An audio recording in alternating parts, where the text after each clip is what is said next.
Paz de Cristo, sejam bem-vindos ao canal. Eu tenho uma palavra de Deus para você. Irei falar sobre o irmão do filho pródigo. Normalmente ouvimos mensagem falando sobre o pai do filho pródigo ou o filho pródigo, como eu tenho um vídeo aqui no canal, te convido a assistir para que você entenda todo o contexto dessa história a qual vamos trazer no vídeo de hoje. Mas o irmão do filho pródigo é um assunto muito escasso, as pessoas não dão a devida atenção ao texto. E meu amigo, o presbítero André, me sugeriu para que eu trouxesse uma mensagem falando sobre as atitudes do irmão do filho pródigo. E você também tem total liberdade de deixar as suas sugestões, pois é muito bem-vinda. E se você não for inscrito, por gentileza, se inscreva, deixa o seu like, ative as notificações para se manter informado sobre tudo que postamos aqui no canal. E também nos siga nas redes sociais. Temos o Instagram César Ferreira 2428 e também o Facebook César Ferreira. Também postamos todo o conteúdo do canal lá nas nossas redes sociais. Será um prazer ter você interagindo conosco. Vamos para o texto? Abra sua Bíblia, como eu estou com a minha Bíblia aberta aqui em Lucas, capítulo 15. Você vai meditar depois, juntamente aqui comigo, que eu irei citar alguns versículos, outro vou deixar para você ler em casa, do capítulo 15, do versículo 25 ao 32. Então vamos lá. Do versículo 25 ao 27 diz o seguinte: E o seu filho mais velho estava no campo, e quando veio, chegou perto de casa, ouviu a música e as danças. E chamando um dos servos, perguntou-lhe o que era aquilo. E ele disse: Veio teu irmão, e teu pai matou o bezerro cevado, porque o recebeu são e salvo. Para você entender o que estava acontecendo, lê os versículos posteriores, ou assiste o nosso vídeo sobre o filho pródigo. Ele ficou indignado com o retorno do seu irmão. Observamos aqui no versículo 28, veja o que diz. Mas ele indignou-se e não queria entrar, ou seja, ele ficou enfurecido com o retorno do seu irmão. Veja só, se o irmão tinha errado, mas fez uma análise da sua vida, voltou, se redimiu, qual era o direito dele como irmão mais velho? Abraçar, honrar, dar uma palavra de ânimo de fé, mas ele ficou enfurecido. Tem pessoas que, quando você erra, que você tenta uma reconciliação, elas ficam enfurecidas. Parecem que querem ver você na desgraça, ver você no fracasso, na lama, não querem ver você erguidas. Então veja, e no versículo 29, veja o que diz o versículo 29.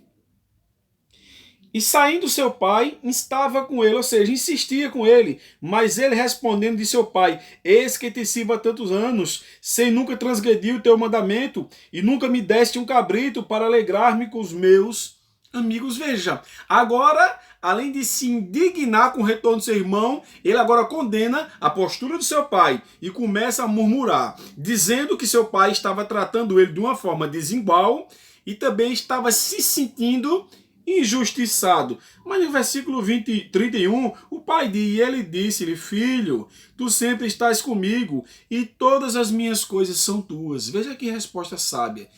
Que postura esse pai tem? Esse pai tipifica o nosso Deus.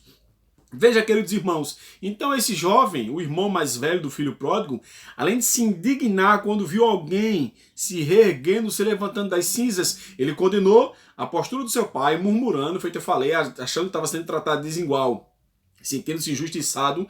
Também ele se achava justo e perfeito, ou seja, ele tinha um complexo de superioridade. Existem muitas pessoas que têm esse complexo, que se acham melhor que as pessoas, ou seja, se acham que estão num patamar acima. Tome muito cuidado. Isso é uma armadilha que pode te levar ao fracasso. Então ele recusou liberar irmão para o seu... Ele recusou liberar perdão para seu irmão. Observamos que a filosofia de vida desse jovem era o quê? Não receber e nem perdoar. E a Bíblia diz: não perdoarmos os homens. E as ofensas, o nosso Pai Celestial não vos perdoará. Então libere perdão. Por mais difícil que seja, libere. Talvez a confiança não seja a mesma, porque houve uma ruptura, houve atritos, porém o perdão é necessário. Faz bem para a tua alma. Veja, então ele recusou liberar perdão. Aí no versículo 30, veja o que ele fala. Vindo por este teu filho, que desperdiçou os teus bens com as meretrizes, mataste-lhes um bezerro cevado.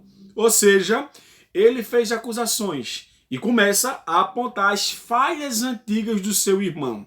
Mas, quando abrimos a Bíblia, no livro do profeta Isaías, capítulo 43, verso 18, está escrito: Não lembrei as coisas passadas, nem considerei as antigas. Não devemos viver de passado. O passado é uma prisão que vem detendo as pessoas de avançar na sua vida. Tem pessoas que estão precisando ser libertas do passado.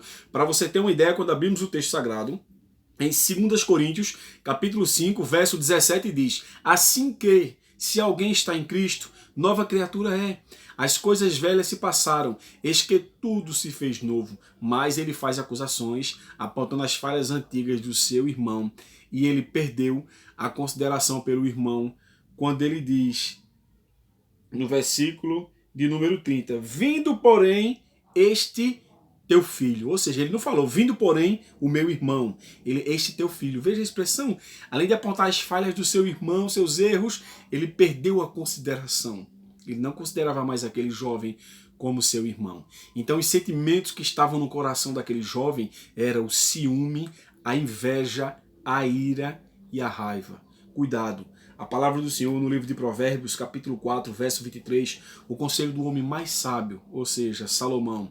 Sabemos que a pessoa mais sábia da face da terra é o Senhor Jesus Cristo, nosso Deus, mas o homem mais sábio que pisou nessa terra aqui, ele deixou um conselho muito importante em Provérbios, capítulo 4, verso 23, quando ele diz: sobretudo, o que se deve guardar, guarda o teu coração, porque dele procedem as saídas de vida. Então tome muito cuidado com os sentimentos que estão no teu coração. Foi mais uma palavra de Deus para que você possa rever seus conceitos, você rever suas atitudes, pois a história desse jovem nos traz lições preciosíssimas. Tome muito cuidado.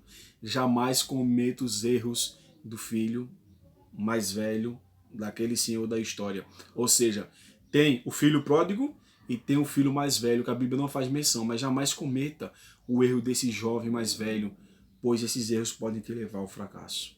Que Deus abençoe você poderosamente.